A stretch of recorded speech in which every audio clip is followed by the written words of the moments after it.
Hi guys, welcome back once again. Advice for today's is nagpunta ang atin o pinadala ng ating Diyos Ama ang kanyang anak dito sa ibabaw ng mundo para hindi paglingkuran, kundi para siya ang maglingkod sa ating mga tao. Diba marami siyang ginawa, si Papa God, si Papa Jesus Christ. Nagpagaling siya, bumuhay siya ng patay, nag-preach siya, nag-teach siya para marami tayong matutunan.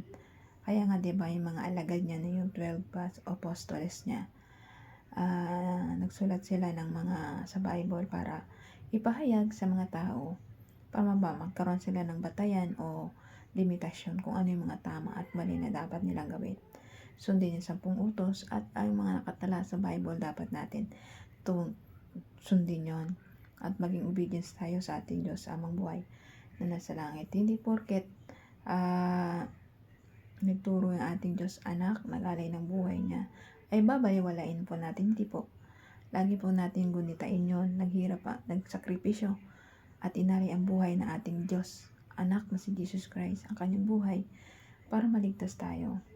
So, kung naglingkod ang ating Diyos anak para sa atin at nagpahayag siya ng mga gagawin natin dito sa ibabaw ng mundo, yung mga tama at mali, pinahayag o sinulat ng kanyang mga apostoles, sundin po natin yon. Kapag nagiging mabuting tao tayo at sinusunod natin mga kautusan sa Bible, tsak na tsak maliligtas yung buhay natin at ang kaluluwa natin sa impyerno. Pagko sama-sama tayong madadala sa paraiso, nakasama ang ating Diyos Ama, Diyos Anak at Diyos Espiritu Santo.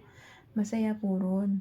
Mas masaya kung nandoon tayo kaysa nandoon tayo sa impyerno. Mas masayang tumulong, mas magaan sa pakiramdam, mas masayang nagpipreach ang nag-a-advise tulad ko kaysa sa panonood mo dyan sa social media.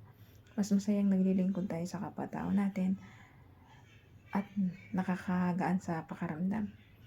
Lalong-lalo na tumutulong ka, respeto ka, nagmamahal ka ng magulang mo, tumutulong ka, at sinusunod mo yung mga salita sa Bible o 10 utos, 10 commandment, at alam mo yung tama at mali at pinapatatag mo ang pananalig mo sa ating Diyos Amang buhay na nasa langit at Diyos Anak na ating tagapagligtas na nagsakripisyo ng kanyang buhay at Diyos Espiritu Santo na gumagabay sa atin sa pang-araw-araw na buhay para hindi tayo maligaw ng landas. Pinaglalaban tayo ng ating Diyos Espiritu Santo sa mga demonyong alam natin na ikakabagsak natin at ikaka-depress natin, pagkakasira ng utak natin. Sila yung sumasangga o gumagabay sa atin para hindi tayo madala sa mga ganung bagay. Kaya ikaw, magdasal ka lang sa araw-araw, patatagin mo yung pananalig mo sa Kanya. Maglingkod tayo sa kapwa-tao natin tulad kung ginagawa ko. Nagpipreach ako sa inyo para may matutunan kayo kahit konti sa sinasabi ko. Maging mabuting tao, maging matulungin, magkaroon ng takot sa Diyos.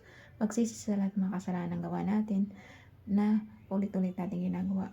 Kung sa tinalikuran na natin at nagbalik loob tayo, huwag na natin pong balikan yun.